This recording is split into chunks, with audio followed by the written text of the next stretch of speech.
নমস্কার, খবরের ময়নাক তদন্ত নিয়ে আমি চলে এসেছি। আজকে আমাদের যে খবরগুলি রয়েছে তার মধ্যে অত্যন্ত গুরুত্বপূর্ণ খবর যেটি ছিল সেটি হচ্ছে দিল্লির নির্বাচনের ফলাফল। এবং দিল্লি নির্বাচনের ফলাফলের দিকে কিন্তু অনেকেই তাকিয়েছিলেন এবং আজকে কিন্তু দেখা গেল যে বিজেপি সেখানে সরকার প্রতিষ্ঠা করছে। এবং আমরা যদি দেখি 27 বছর পর কিন্তু বিজেপি আবার দিল্লি মসনদ দখল করছে। অর্থাৎ দিল্লি যে নির্বাচন ছিল যেখানে 70টি আসন ছিল সেখানে কিন্তু দেখা যাচ্ছে সংখ্যাগরিষ্ঠতা তারা কিন্তু অর্জন করে নিয়েছে ইতিমধ্যে। এবং আম আদমি পার্টি তারা কিন্তু এবারের যে নির্বাচনে সেই নির্বাচনে কিন্তু বিজেপির থেকে অনেকটাই পিছিয়ে পড়েছে।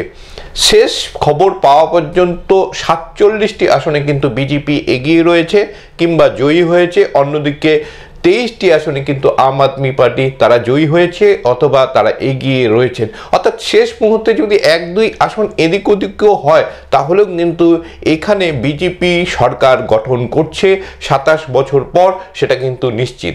আমরা যদি দেখি তাহলে দেখতে পাবো যে পালাবদল কিন্তু এখানে হয়েছিল কংগ্রেস শাসনের পর 2015 সালে। এখানে আম আদমি পার্টি তারা কিন্তু সরকারের প্রতিষ্ঠা করতে সক্ষম হয়েছিল এবং সেবার বিজেপির ফলাফল অত্যন্ত হতাশাজনক ছিল। মাত্র 3টি আসনে তারা কিন্তু বিজয়ী হয়েছিলেন এবং 2020 সালে মনে করা হচ্ছিল যে মনোজ তেওয়ারির নেতৃত্বে বিজেপি ভালো ফল করবে, কিন্তু সেবারও কিন্তু দেখা গিয়েছিল যে বিজেপি কিন্তু ভালো ফল করতে পারেনি। যদিও তারা 2015 সালে যে আসন সংখ্যা পেয়েছিল সেখান থেকে কিছুটা বেশি পেয়েছিল, কিন্তু তারা কিন্তু খুব ভালো ফল করতে পারেনি, 8টি আসনে সন্তুষ্ট হয়েছিল। অন্যদিকে এই দুই নির্বাচনে বিগত নির্বাচনে কিন্তু দেখতে পাওয়া গিয়েছিল আম আদমি পার্টি মানুষের একটা বিপুল ভরসা কিন্তু তারা পাচ্ছে এবং তারা 60টি আসনের বেশি কিন্তু আসনে বিজয়ী হয়েছিল এই দুই নির্বাচনে। অর্থাৎ 70টির মধ্যে 60+, অত্যন্ত গুরুত্বপূর্ণ। কিন্তু এবারের যে নির্বাচন সেই নির্বাচনে দেখা যাচ্ছে বিজেপি ফলাফল ভালো করলেও তারা কিন্তু 60টি আসন বা তার কাছাকাছি কিন্তু তারা পৌঁছতে পারেনি। এমনকি হাফ সেঞ্চুরিও তারা কিন্তু যে সংখ্যা সেই সংখ্যায় কিন্তু পৌঁছতে পারেনি। কিন্তু তারা এবার যদি 47টি আসন দখল করে, যেখানে 36টি আসনে কিন্তু আমরা যদি দেখি তাহলে দেখতে পাবো যে সংখ্যাগরিষ্ঠতা হয়ে যায় এবং সরকার গঠনের যে ম্যাজিক ফিগার সেটা কিন্তু দখল করা সম্ভব হয়। অর্থাৎ তার থেকে কিন্তু বেশ কিছুটা ভালো জায়গায় কিন্তু বিজেপি এবারের যে নির্বাচন সেই নির্বাচনে কিন্তু ফলাফল করেছে।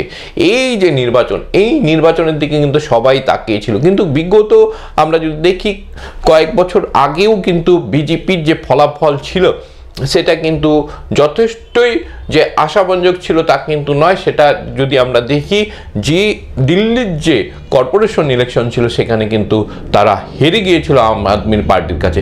কিন্তু আমরা যদি দেখতে পাই 2024 সালের যে নির্বাচন হয়েছিল লোকসভা নির্বাচন, সেখানে কিন্তু বিজেপি ভালো ফলাফল করেছিল।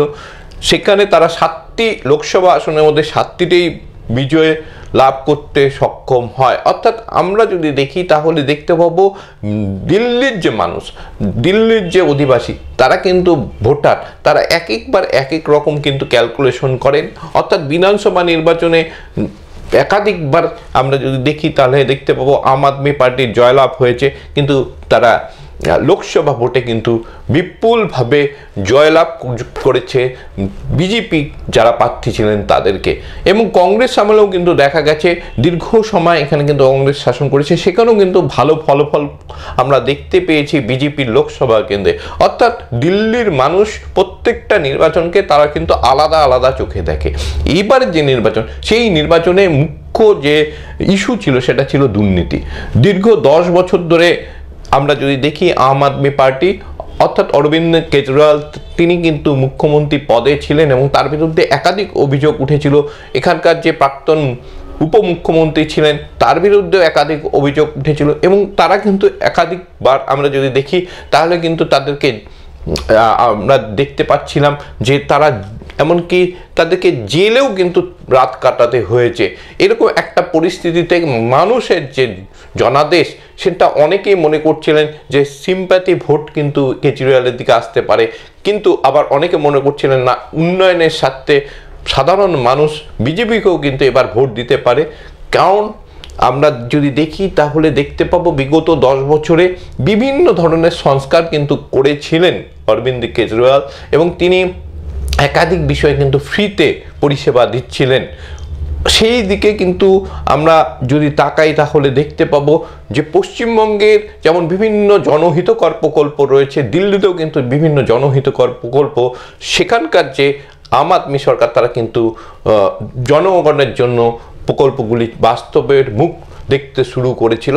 কিন্তু একই সঙ্গে পশ্চিমবঙ্গেও যেমন বিভিন্ন ধরনের দুর্নীতির অভিযোগ ওঠে, সে শিক্ষা থেকে শুরু করে বিভিন্ন উন্নয়নমূলক প্রকল্পেও দিল্লিতেও কিন্তু এই ধরনের একটা কিন্তু অভিযোগ উঠছিল, এবং তার পরিপ্রেক্ষিতে কিন্তু আমরা দেখতে পেলাম যে সাধারণ যারা মানুষ তারা মনে করা হচ্ছে যে তারা সেই দুর্নীতির যে ইস্যু সেই ইস্যুতে কিন্তু একবার কঠোর একটা মনোভাব দেখিয়েছেন, এবং বিগত 2 বছরের যে সরকার তাদেরকে কিন্তু চেয়ারচ্যুত করেছেন, এবং গতিচ্যুত করবার পর এবার কিন্তু বিজেপি সরকার প্রতিষ্ঠিত হবে, মানুষের প্রত্যাশা থাকবে বিজেপির দিকে। এটা কিন্তু অত্যন্ত গুরুত্বপূর্ণ হয়ে গেল, কারণ আমরা যদি দেখি তাহলে দেখতে পাবো অনেক ধরনের ক্যালকুলেশন কিন্তু হবে, অনেক ধরনের মতবাদ কিন্তু উঠে আসবে যে বিজেপি এবারের যে মসনদ দখল করলো দিল্লির, তার পিছনে কি কি কারণ রয়েছে।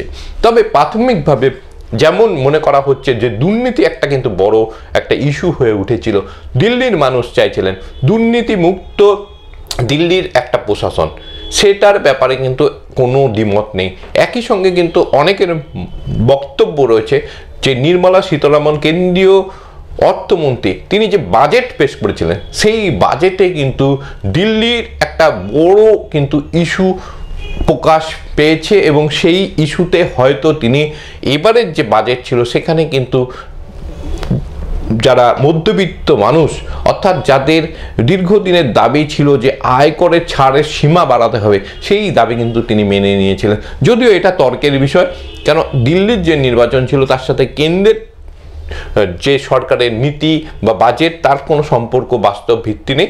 তবে এটা যে প্রভাব ফেলেছে সেই বিষয়ে কিন্তু অনেকেই দ্বিমত পোষণ করছেন না, কেন একেবারে 7 লাখ থেকে এবারের যে বাজেট সেখানে দেখা যাচ্ছে নতুন যে নিয়ম রয়েছে আয়করের সেখানে একেবারে 12 লক্ষ টাকা পর্যন্ত ছাড় দিয়েছে। আমরা জানি যে দিল্লির মানুষের খরচ বেশি, আয়ও বেশি, অর্থাৎ এখন কিন্তু দেখা যাবে যে 1 লক্ষ টাকা পার মান্থ যাদের ইনকাম রয়েছে তাদেরকেও কিন্তু কোনো ট্যাক্স দিতে হবে না। আমার মনে হয় বা সাধারণভাবে অনেক বিশেষজ্ঞ মনে করছেন এটা কিন্তু দিল্লির জনগণকে অত্যন্ত একটা যদি বলি তাহলে কিন্তু ভরসার জায়গা তারা কিন্তু জুগিয়েছে।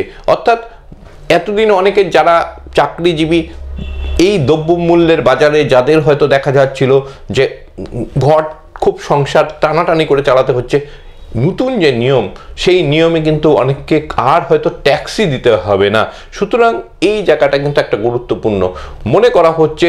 এর ফলে শুধুমাত্র দিল্লির 5 লক্ষ মানুষ কিন্তু উপকৃত হবেন এই বাজেটের যে কর ছাড় দেওয়া হয়েছে তার মধ্যে। অর্থাৎ একটা পরিবারে যদি আমরা 4 জন 5 জন করেও ধরে নিই তাহলে 5 লক্ষ করে যদি মানুষ যদি উপকৃত হন তাহলে কিন্তু দেখা যাবে তার সঙ্গে আরও 5-6 জন কিন্তু যুক্ত রয়েছেন, অর্থাৎ প্রায় 20-25 বা 30 হাজার মানুষ লক্ষ মানুষ কিন্তু এর দ্বারা উপকৃত হয়েছেন, এবং তার যে একটা সুপ্রভাব সেটা যে ভোট বাক্সে পড়েনি সেটা কিন্তু বলা যাবে না।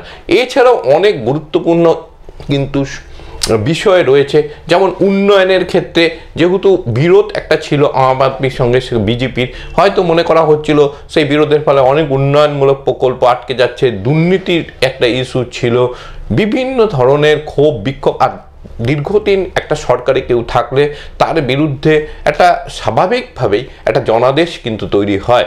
হয়তো সেই জনাদেশকে সঠিকভাবে বিজেপির যারা ক্যাম্পেনার ছিলেন তারা কিন্তু ভোট বাক্সে তার প্রতিফলন ঘটাতে পেরেছেন, এবং তার ফলে কিন্তু বিজেপি আজকে দিল্লির মসনদ দখল করতে পারলেন। অর্থাৎ আমরা যদি দেখি তাহলে দেখতে পাবো এবারের যে নির্বাচন সেই নির্বাচন অত্যন্ত গুরুত্বপূর্ণ ছিল, কারণ 2024 সালে যে নির্বাচন সেই নির্বাচনে বিজেপি কিন্তু এককভাবে সংখ্যাগরিষ্ঠতা অর্জন করতে পারেননি। তাদের পক্ষে জনাদেশ গেল তারা কিন্তু এককভাবে সংখ্যাগরিষ্ঠতা অর্জন করতে পারেনি, তাদেরকে মিলিঝুলি একটা সরকার কিন্তু এনডিএ সরকার চালাতে হচ্ছে। এই রকম একটা পরিস্থিতিতে দিল্লি দখল তাদের কিন্তু বাড়তি অক্সিজেন যোগাবে আগামী যে নির্বাচনগুলি রয়েছে। আমরা জানি পশ্চিমবঙ্গের নির্বাচনও কিন্তু রয়েছে, আর 1 বছর পরে 2026 সালে আমরা যদি দেখি তাহলে দেখতে পাবো সেখানে নির্বাচন রয়েছে। অর্থাৎ এর প্রভাব পশ্চিমবঙ্গের যারা বিজেপি কর্মী বা সমর্থক বা আমরা যদি বলি নেতা, তারাও কিন্তু অনেক ধরনের শিক্ষা নিতে পারবেন এবং তারাও কিন্তু নব উদ্যমে ঝাঁপাতে পারবেন। অন্যদিকে দেখি আমরা তৃণমূল কংগ্রেস, তারাও দীর্ঘদিন ধরে কিন্তু সরকারে রয়েছেন। অর্থাৎ আমরা যদি দেখি তাহলে দেখতে পাবো 2011 সাল থেকে 2025 বা 26 সাল যখন হবে, তাদেরও কিন্তু 15 বছর কিন্তু পূর্ণ হবে। অর্থাৎ তাদের বিরুদ্ধেও কোনো ক্ষোভ বিক্ষোভ যদি থাকে, সেটাকে কিন্তু তাদের কিন্তু প্রতিহত করতে হবে। মানুষকে কিন্তু আরও মানুষের সঙ্গে যোগাযোগ বাড়াতে হবে এবং তার পরিপ্রেক্ষিতে যে ভোট আমরা দেখতে পাবো 2026-এ, সেই ভোট হয়তো অনেক জমজমাটি হবে, এমনটাই কিন্তু মনে করা হচ্ছে। অর্থাৎ দুই পক্ষকে কিন্তু সজাগ এবার হতে হবে যে একদিকে তৃণমূল কংগ্রেসকে তাদের মানুষের যে পালস সেইটি বুঝে আরও হয়তো জনহিতকর অনেক ধরনের প্রকল্প আনতে হবে, বা যে প্রকল্পগুলি চলছে, যেমন আমরা যদি দেখি যে কন্যাশ্রী প্রকল্প, আমরা যদি দেখি তাহলে যদি দেখি লক্ষ্মীশ্রী, বা এই যে প্রকল্পগুলি রয়েছে, এই প্রকল্পগুলির মাধ্যমে কিন্তু আমরা যদি দেখতে পাই যে তাহলে দেখতে পাবো যে সেই প্রকল্পগুলিতে অর্থ বরাদ্দ আগামী যে মাসগুলি রয়েছে সেখানে বৃদ্ধি পায় কিনা, বা আমরা যদি দেখি যে অন্যান্য নতুন কোনো প্রকল্প আসে কিনা, তার দিকে কিন্তু আমাদের অধীর আগ্রহে তাকিয়ে থাকতে হবে। কারণ দিল্লির যে ভোট, সেই ভোটে কিন্তু এবার একদিকে দুর্নীতি ইস্যু যেমন কাজ করেছে, অন্যদিকে ডবল ইঞ্জিন সরকারের যে প্রচার সেটা কিন্তু কাজ করেছে, এবং সেই সঙ্গে বাজেটের যে সুফল সেটাও কিন্তু বিজেপি ঘরে তুলতে পেরেছে বলে অভিজ্ঞ মহল মনে করছে। সুতরাং পশ্চিমবঙ্গের নিরিখেও কিন্তু আগামী যে নির্বাচন, সেই নির্বাচন অত্যন্ত গুরুত্বপূর্ণ হয়ে উঠল, এবং মনে হয় যে দিল্লির নির্বাচনের পরে আর সামান্য কয়েক মাস কিন্তু বাকি রয়েছে।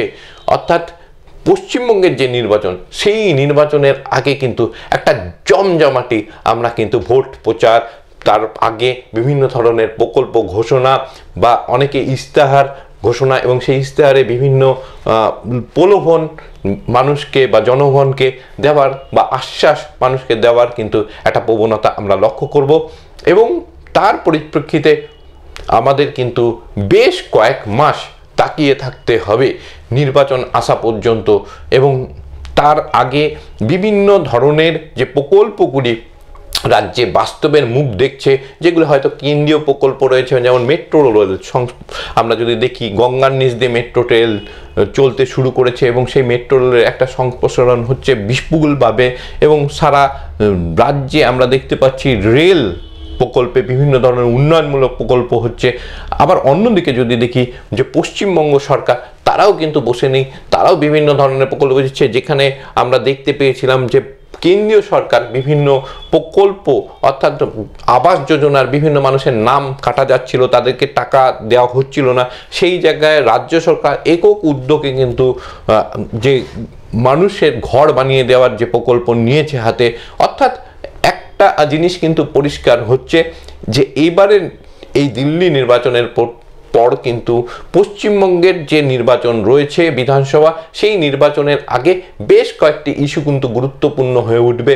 দুর্নীতির ইস্যু যেমন একটা ছিল বা আছে বর্তমানে, সেই সঙ্গে উন্নয়ন একটা কিন্তু বড় ইস্যু হয়ে উঠবে, এবং তার পাশাপাশি আরও নতুন নত্বের কিন্তু অনেক ইস্যু উঠতে পারে। যেমন আমরা যদি দেখি তাহলে দেখতে পাবো যে সীমান্ত এলাকায় যে সমস্যা রয়েছে, সেই সমস্যাগুলির সমাধান কিভাবে করা যায়, এবং তাতে কেন্দ্র রাজ্যের যে সম্পর্ক, সেই সম্পর্ক কতটা মজবুত থাকে, সেটাও কিন্তু নজরে থাকবে আগামী দিনগুলিতে।